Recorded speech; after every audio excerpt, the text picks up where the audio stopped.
The morning they took my keys, I was frosting cinnamon rolls at 5:30 a.m., humming to the sound of the ovens. Flour dust floated in the warm light like tiny snow. I was in my world. Sugar, heat, and the soft click of the front door opening for my baker, Jess. The bell chimed once, twice, and then the sound that didn't belong. A set of footprints that didn't pause at the counter. They went straight to the back office like they owned it. I wiped my hands and followed the sound, my heart already ahead of me. The office door was open. Inside stood Mr. Sterling, my landlord, in his gray suit that always smelled like dry cleaner and cold coffee. Next to him was Kara, my best friend since high school and my manager. Her face was careful. That was my first clue. "Lena," Mr. Sterling said, like he was about to sell me something I didn't want. "We're here to do the transition." "The what?" I asked, even though a part of me already knew. "The transition," he repeated, sliding a folder across the desk. On top was a document with my cafe's name, Bluefinch, printed in bold letters. Below it, assignment of lease and management transfer. I felt my mouth go dry.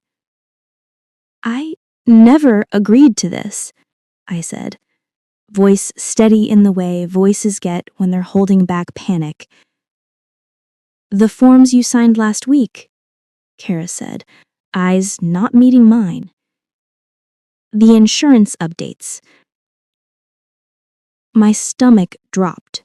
The insurance updates she'd brought to me on a busy morning. I initialed 3 pages while a line of customers waited, and Jess shouted about the mix-up with the milk delivery. I had signed quickly because I trusted her, because we were a team, because I've never been the person who reads tiny print while a cake is sinking. "They were not insurance forms," Mr. Sterling said, almost cheerful. "They were the transfer outlines. We'll be rebranding. Sterling & Co. Coffee. It's elegant. You'll like it." I didn't move. My hands felt sticky with frosting and fear. "No," I said. "This isn't happening." "It is," he said. He held out his palm. "Keys." I looked at the keys on my lanyard. The tiny blue bird charm Nana had given me dangled from the ring. "I'm not giving you anything," I said, barely above a whisper. Kara finally looked at me. Her eyes were glossy with something that looked like regret and felt like betrayal. "It's for the best," she said softly. "You're just one person, Lena. The bills are heavy. The extension will crush you. Let us handle it. You can stay on as head baker. No stress." No stress. My dream, my name, my recipes, my sunrises, packaged and handed back to me like a part-time job. "You tricked me. You brought me documents in the middle of a rush. You knew I'd sign without reading. You knew." "I protected you," she snapped, and just like that, the mask slipped. "You never plan for worst case. You always believe people will do the right thing. You thought this landlord was your friend." Mr. Sterling cleared his throat like he was bored. "Keys," he repeated. "We can do this the easy way or the long way. Your lease allows assignment with notice. Notice was provided." He thought he had me cornered. He thought I would fold because I hate scenes and I love peace. He didn't know that peace and silence are not the same thing.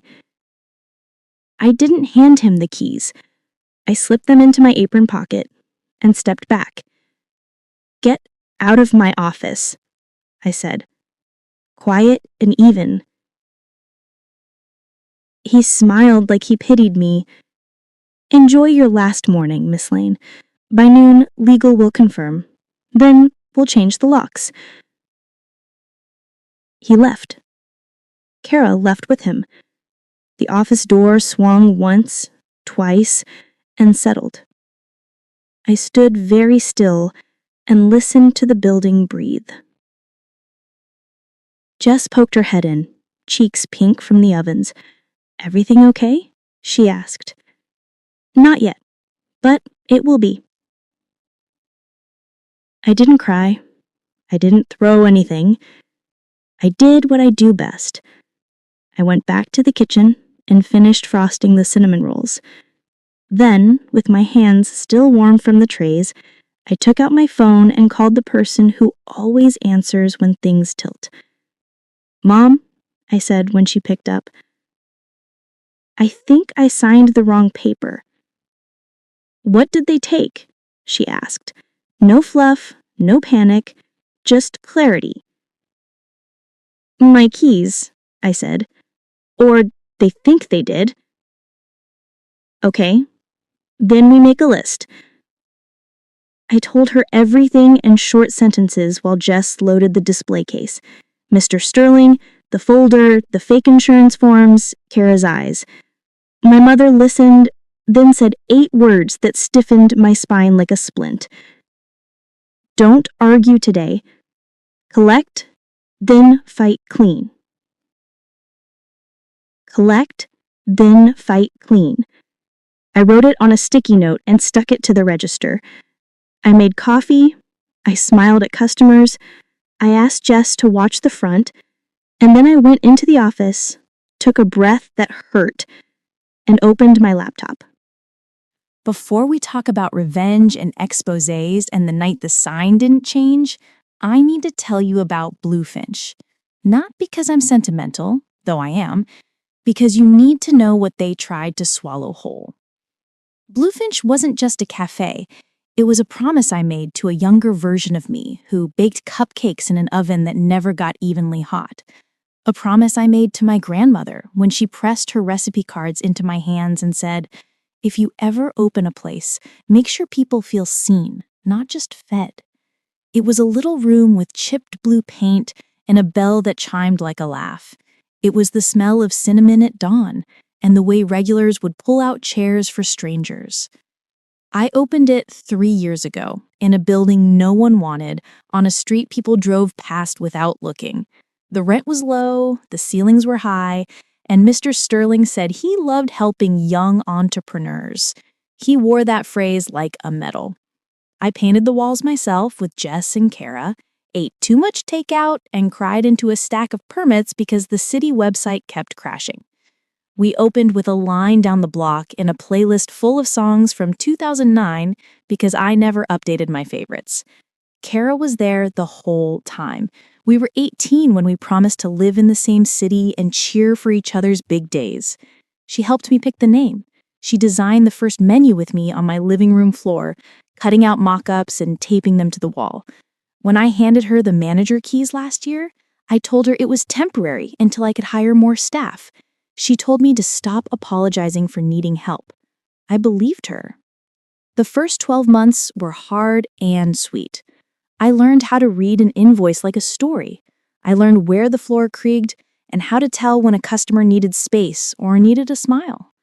I learned to bake the blueberry scones 5 minutes longer when it rained because the air was heavy and the oven sulked.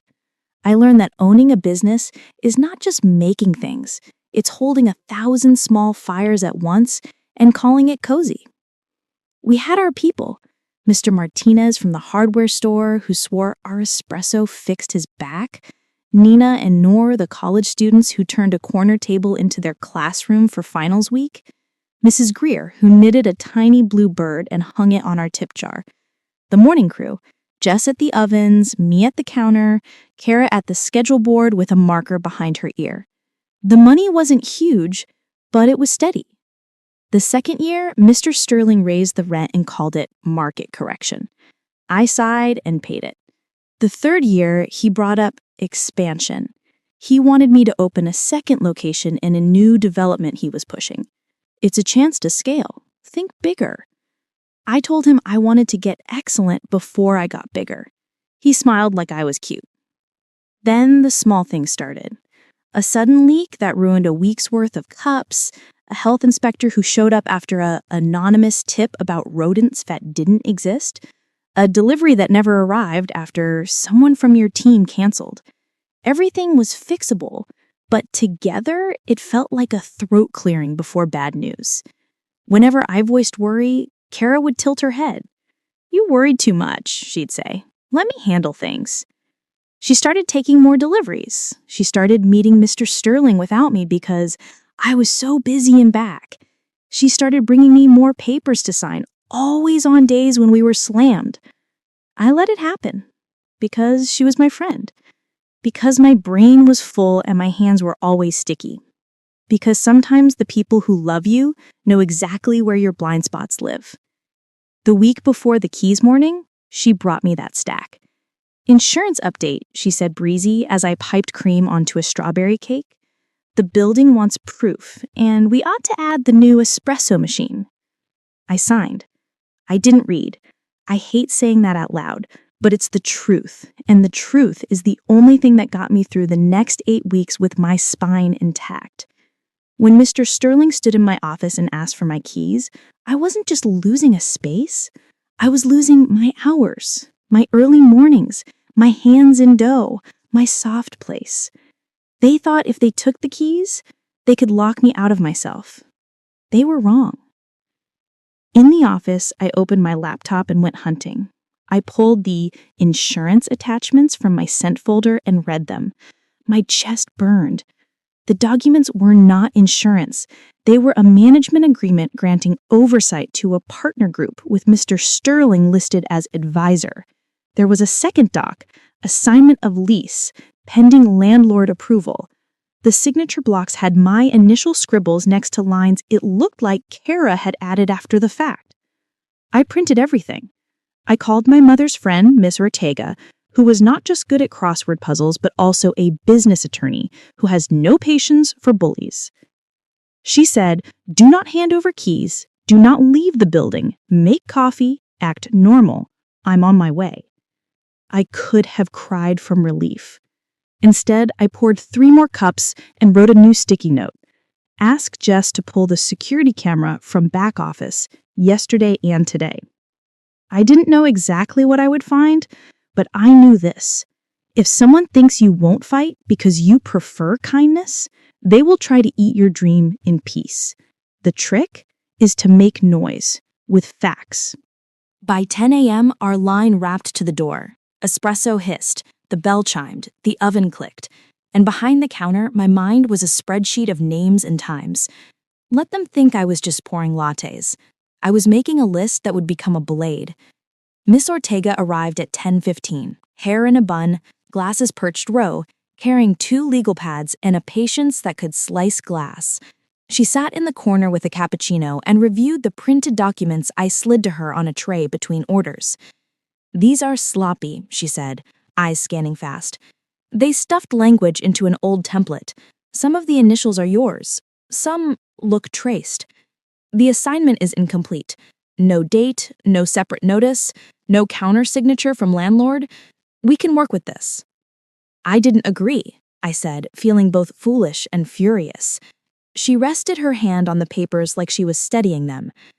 "You trusted someone you shouldn't have trusted," she said. "That's not a crime. What they did might be." Jess slipped into the office and returned with a small USB drive. She handed it to me like it was a baby bird. "Back office camera," she whispered. "Yesterday and this morning." I looked around the room. People were talking, laughing, living. I suddenly felt like I was in 2 places at once, the life I built and the trap I fell into. I plugged the drive into the laptop and clicked. There it was.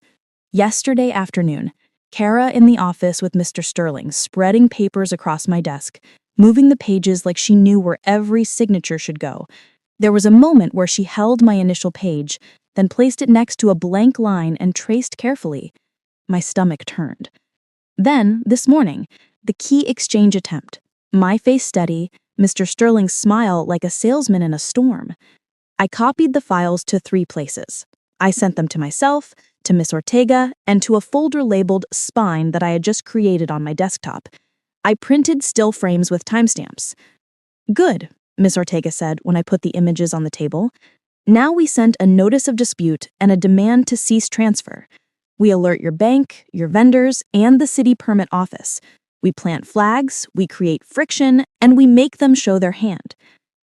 Won't that make them angry? I asked before I could stop myself. She smiled, but not kindly. They're already angry you didn't go limp. At 11, the health inspector walked in. My heart paused and then resumed. He looked embarrassed. Anonymous complaint, he said softly. Sorry, Lena.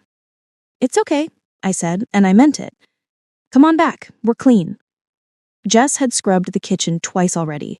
He checked thermometers, sinks, storage. He nodded, signed, and whispered, off the record, they filed 4 of these in the last 2 weeks. Who? I asked. He looked at me with a face that said everything and nothing. It's anonymous. As soon as he left, I forwarded the visit note to Miss Ortega. She texted back, patterns matter. At noon, the milk delivery guy popped in without his usual grin. They told me to stop delivering, he said sheepish. Said Miss Lane had stepped back from operations. Who told you? I asked. He flipped open his phone and showed me the email. It was from Kara's work account. My own stomach made that sound a fridge makes when it stops running for a second. Everything humming, holding, waiting. I keep delivering, I said, please, and send me that email, I'll handle the invoice. He nodded and left. I forwarded the email to the Spine folder. By 1, the Whisper network had started. Messages pinged my phone. What's happening? Are you closing? I heard new owners are taking over. The town was a sieve. I typed the same reply to every text. We're open. Come by. Cinnamon rolls on me. Mrs. Greer came in with her cane like a wand and parked herself at a 2-top near the register.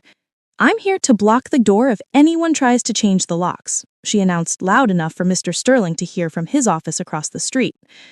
I laughed for the first time all day. Thank you, I said. Miss Ortega filed the notices electronically from her corner table like a hacker with good handwriting. She called the city and asked to be added to the permit queue for any signage changes at my address.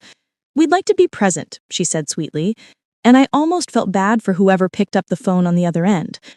Almost. At 2, Mr. Sterling sent a formal notice to my email. Per the management agreement and assignment, we will proceed with rebranding on Friday at 8 p.m.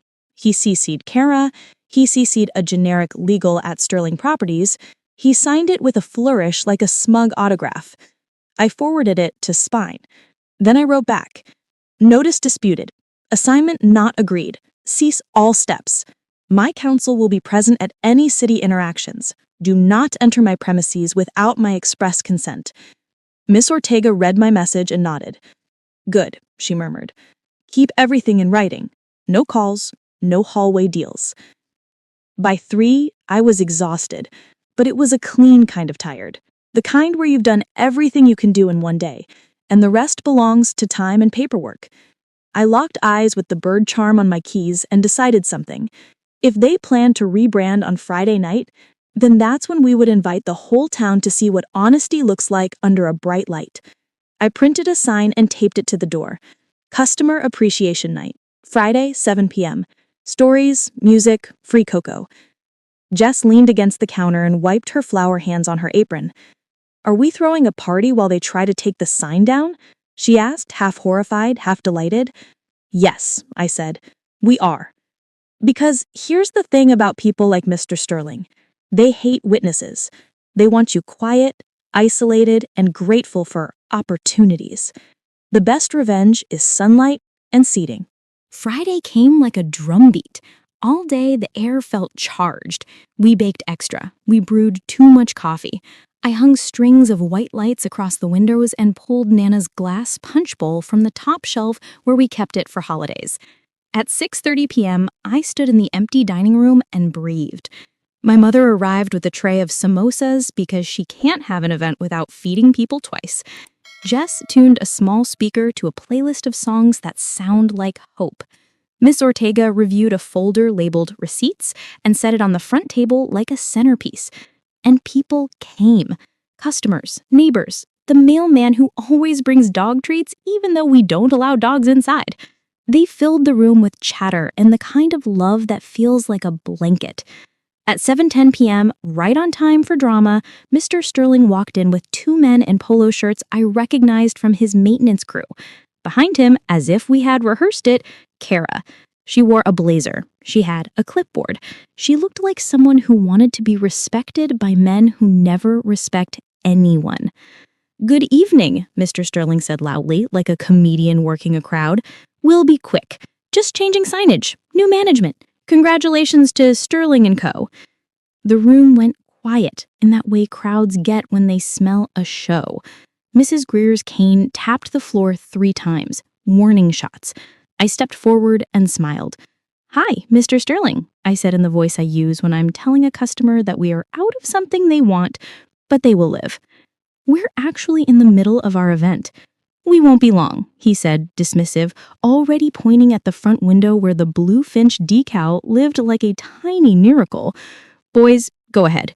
They moved toward the door. Miss Ortega cleared her throat, holding up her hand like a referee. "Do not touch the glass," she said crisply. "You're not authorized." He rolled his eyes. "We've spent enough time on your feelings," he said. "This is a business." "My feelings are fine," I said. "My business is too." "Yours? That's the question." He stepped closer.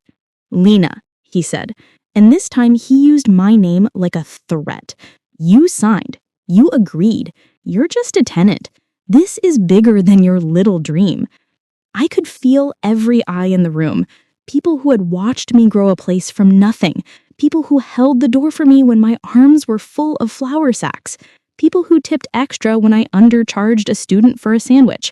People who cared. "Just a tenant," I repeated, slowly, tasting the words. "That's what you think I am." He smirked. "That's what the paper says." I looked at Kara. "This is what you wanted? To shrink me until I fit in your clipboard?" Her face wobbled. Guilt, anger, hunger, all of it there for a second. Then she lifted her chin. "You never think ahead. I do. This cafe needs a grown-up. I was the only one willing." I held her gaze. "You were my friend," I said. "You could have been honest with me."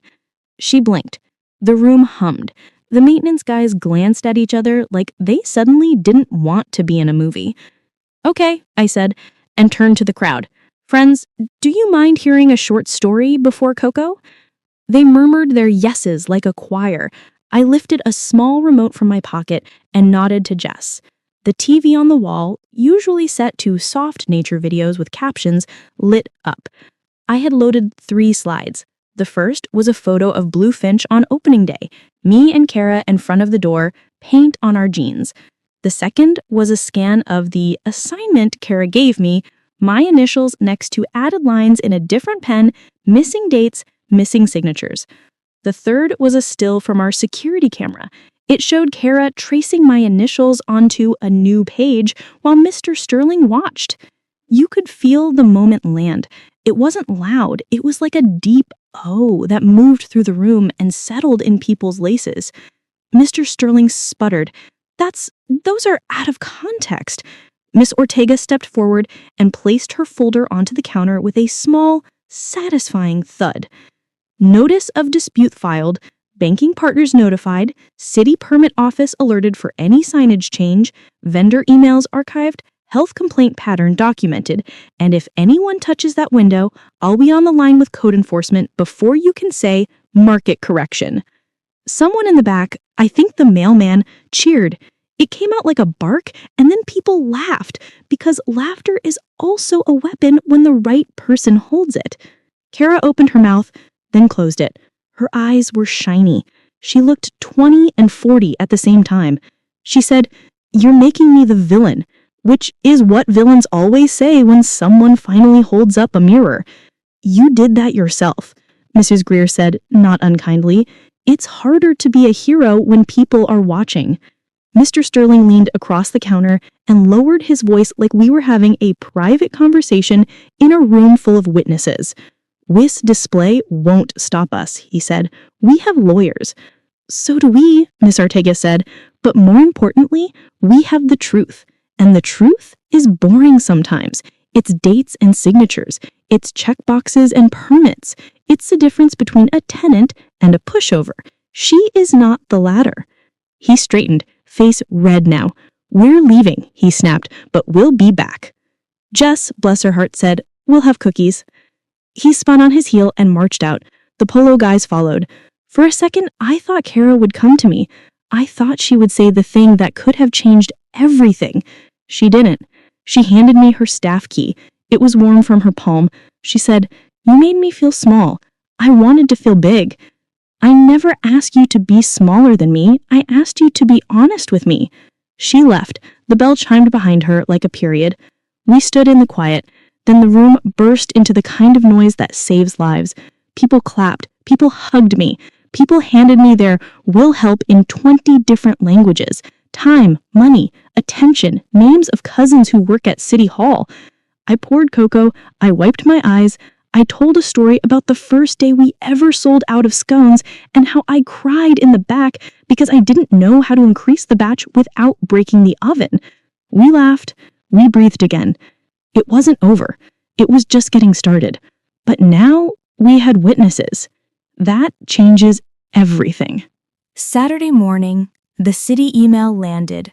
Permit hearing for temporary signage change at 214 Camden Ave, scheduled for Wednesday, 4 p.m. Parties notified. I read it 3 times. They really were going to try to change the sign while the ink on our notice was still wet.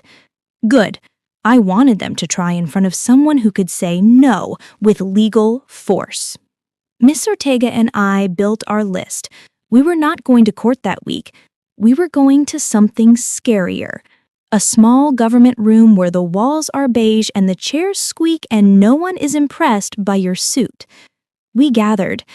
The original lease with the clause requiring landlord consent for any assignment and written notice delivered separately. No separate notice existed. Emails from Kara's account to vendors claiming I had stepped back, dated before any supposed agreement. The ultrasound of our bank account, a view of incoming anonymous refunds from suppliers, proof someone tried to starve my kitchen by canceling orders, then calling it my mismanagement. Health complaint logs showing the pattern of anonymous tips that always happened after I said no to Mr. Sterling's expansion. The security footage stills, with timestamps. An affidavit from Jess outlining the insurance forms day and her witnessing Kara asking me to sign during a rush. A letter from the original permitting officer who walked me through licenses and wrote in the margin, "Owner, Lena Lane," because she likes to label things. A letter from a vendor who stopped a suspicious call where someone tried to change our delivery address to a storage unit. We didn't need dramatic speeches. We needed dates. We needed ink.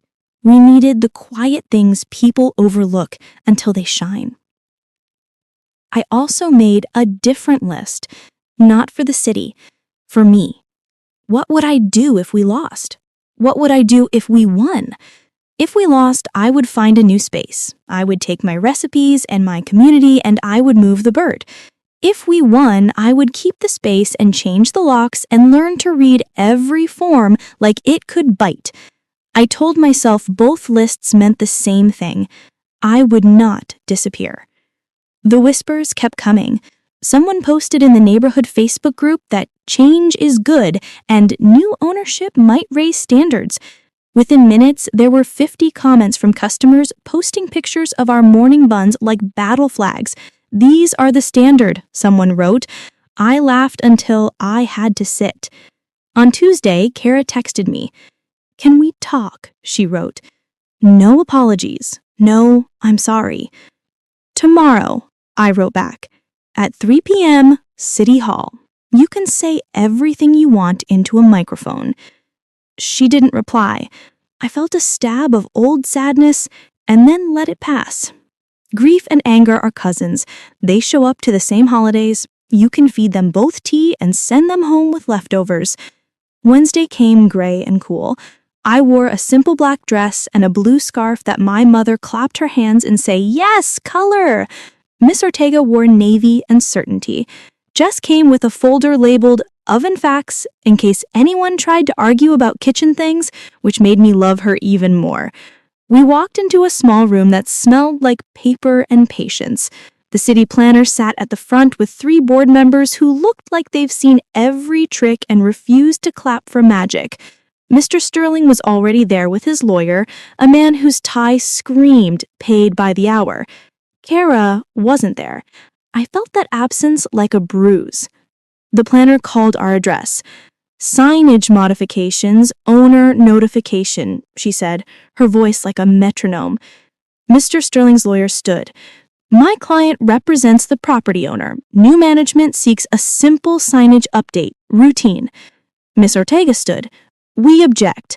There is no new management. There is a disputed, incomplete document created under misrepresentation during business hours without proper notice.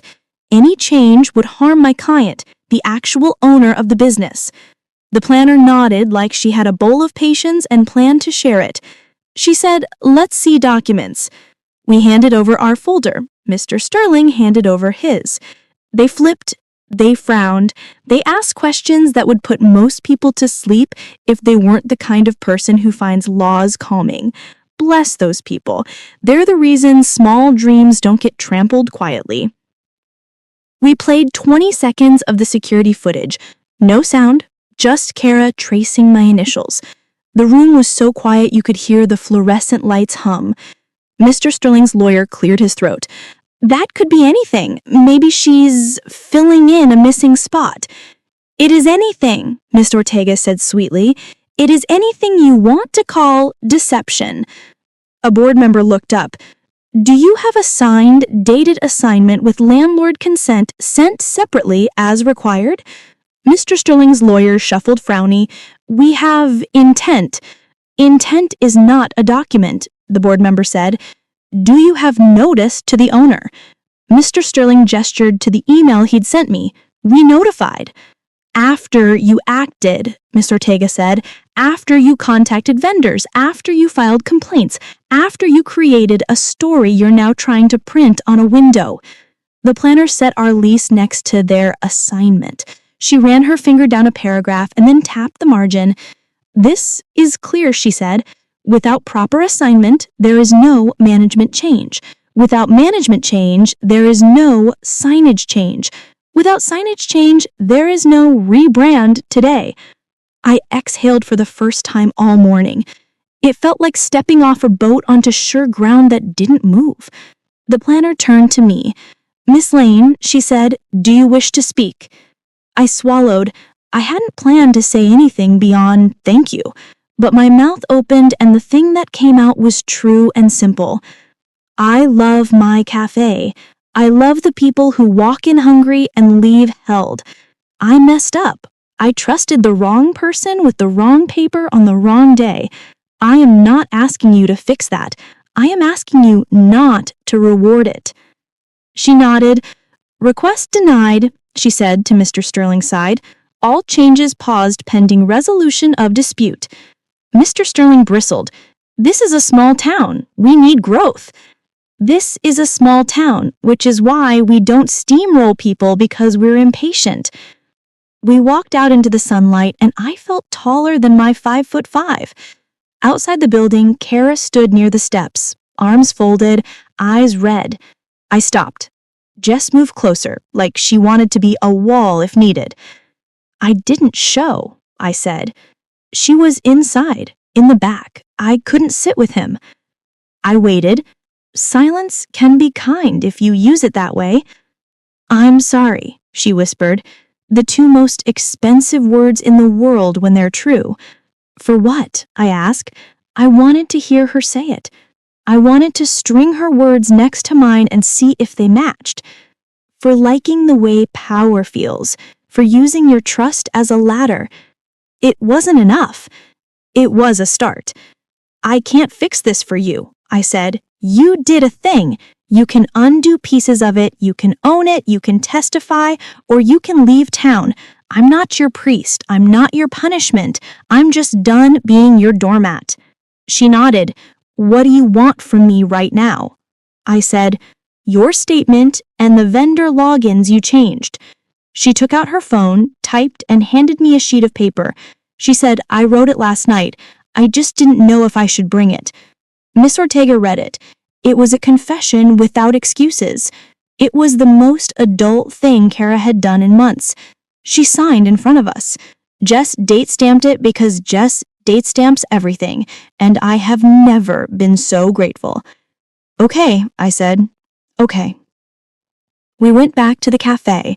I taped a new sign on the door. We are still Blue Finch. Thank you for keeping us standing. 2 weeks later, we had a different kind of party. It wasn't to stop something, it was to thank people. We strung lights, we borrowed folding chairs, we set up a tiny mic so anyone who wanted to say something could say it without shouting. Mr. Sterling had gone quiet since the hearing. His lawyer sent one more letter threatening to pursue remedies. Miss Ortega wrote back 3 sentences that were basically a polite, try me. Then we heard nothing. Quiet can be dangerous. Quiet can also mean your opponent looked at the board and decided to wait for another game. We weren't waiting. We were moving. A customer named Niall, who worked at a community bank, sat me down with a spreadsheet on a napkin. If you bought the building, he said, this wouldn't happen again. My laugh came out like a cough. I can't buy a building, I said. I can barely afford new napkins when people take them. He smiled. Not alone, he said. He introduced me to a thing I had heard of but never believed was for me, a local investment pool. People could buy tiny shares, $500, $1,000, not charity, investment. 5 years, modest return.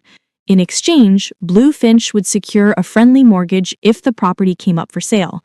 It sounded too hopeful, too big, too much paperwork. Paperwork is just words people agree on, Miss Ortega said. We can do that. We set up a meeting at the cafe.